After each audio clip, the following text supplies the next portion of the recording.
Asajo, good morning. Nesun Rob Srawa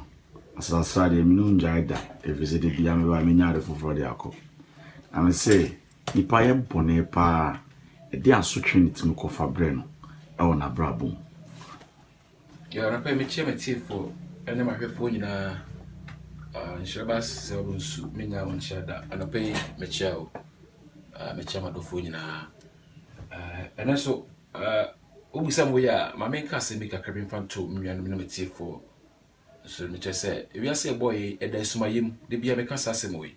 Now, I did be a yen, we are still no him dear da home. No way, who are not wire. It's a Bible can say, me my bayra, I want him dear or my yen. So, when you be him dear, own yet, Yabao, name him when ya, let it how April.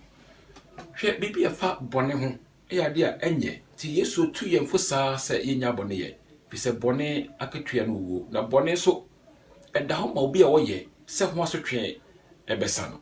Medical catch was a we are say a no, you win your to so, you win your mea, what just as so. Now, a beer what the way, and no my young one, my dear, Yamia, or was as so and a vessel. Be a young woman, my dear, Yamia or to so and a vessel. Now, Yinra Yesu, Nadaroma, one of your side in the house, to ye, Jenny, or boy home by friend. Was a normal minute, we are say. So be a bonnet or be free moon and sign about Honam. It will your bonnet here or cry. Ene Unipedia. Nanso ye enegi sem se. Yesu aka kire se ye bone a ye mesre. Honhom de bi se onupa barba se oba beje de ayira. Okra wa ayira na oba. Ye kra nti na onu Yesu ba ye nipedia. Nipedia de bro sam na hweso. Ti se mbeka ya ebebo ka se monsro de okum honam, ne monsro de okum honhom. Na ti se Yesu be ye honhom adwuma nko a.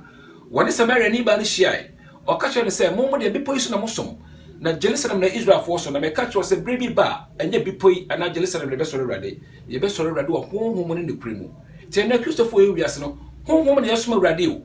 eni te na ose ya hoho na manfrafo asase so no ye mfiri ha because ye mfiri de honam ewo muimu eto brebi osa ka kire se ye de twa kro bia ne chichefo ne ye fo ne rade sa kro na trene etimu eto brebi osa ka kire se ye hwe ye ho ye obone ho na eja fefro no nim de oye apam dada no asma na de bia beka no eba ma honam ti ma menchira de mumra nya mesa mo nya bone ti wura minister me fan free Eliaso Elia be ya di bi wasase so wode ba akomfo no case no me fan cancel be na me fan bra on say tama o ma jari free so bae no na wode a hye abosom ni nyina ni wo se o no nya be na ekese fine but we no wose mo akomfo na mame na mentwa mo nyina ti no twitwa mo nyina ti abra nya nyame na ma na sa kwan no na so akonya beto wose nyame befa no sa bone na wo ye no na wose ho asotwe e ba so na sa mbaka yi a Elia do ko so na so akoba sa ye po bia ma na babo kwan ma Yesu no ye hyare ma na honhom e ne fa ni pamu bae we say John the Baptist so ka so usua no wade onya real sa ye hyada awu ni pasa de wo no ye bo ba to Mammy, ya ene ma wo no fi se wo momo wo dada ere na babeto yem nya ukun na okro so ye nimde wo hono no e nyame na nwene to yem to ba ba ye de nyame penko a no wie no bibia dia dance yesem na eye Elia honhom ene ti asotwe wo de ma ba konfo no ene o so be fa de dia e ma Herod so bi twa ne ti fi so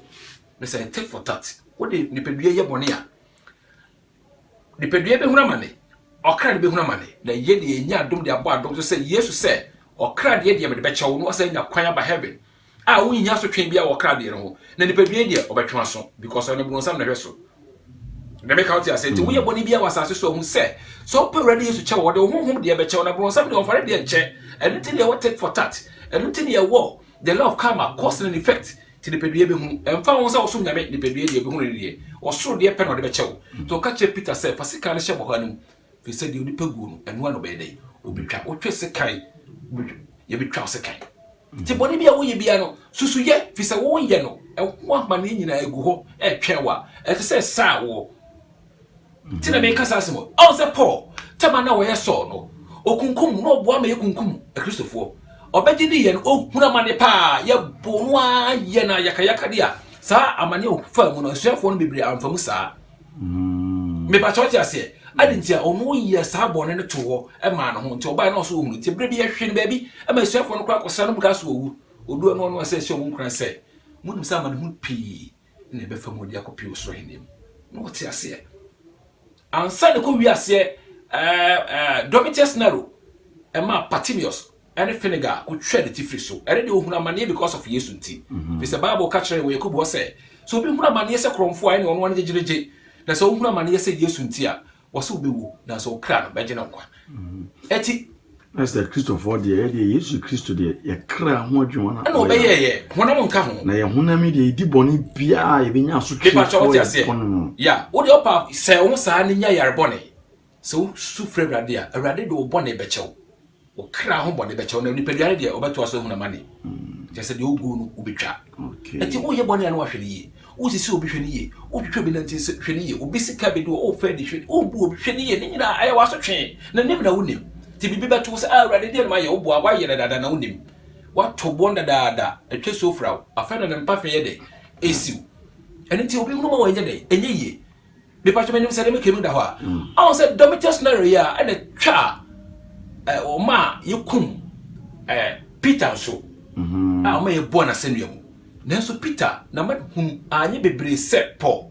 woni yekum no Yesu nti ne yekum no nye ne bona nti ne yekum no na Yesu se wu o mimi nti a meje o kran kwa what you say eti me yanka sa yin tasemi Pontius Pilate enya konya wo Yesu ho senk wo gya no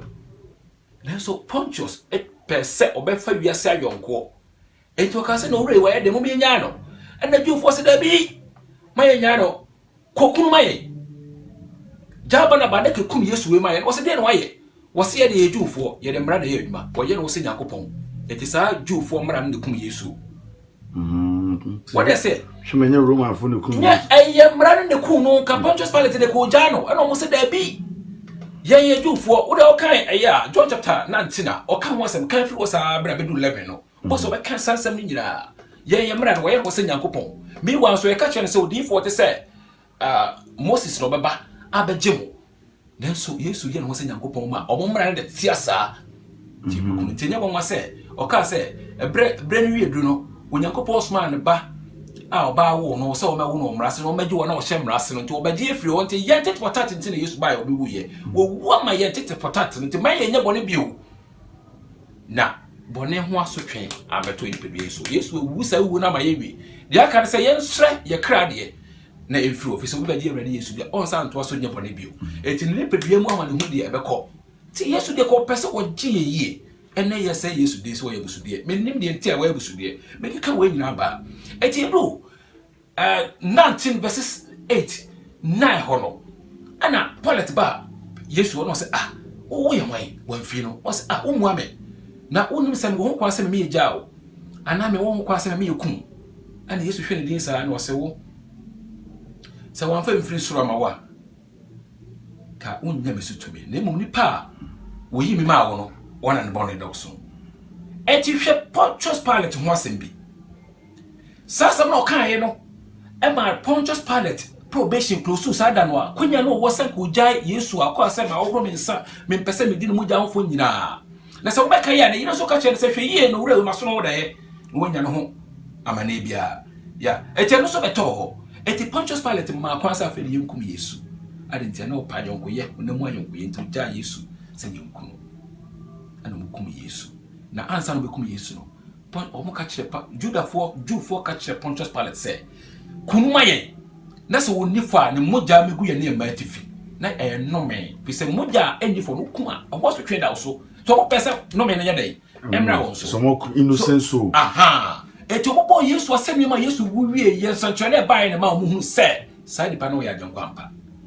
hwehwere be kura mogya na wo se de matifi eti ma ma no huna mane na moment hunu kase eba AD 70 Roman for beto share won so no sa ya wonti na ma Roman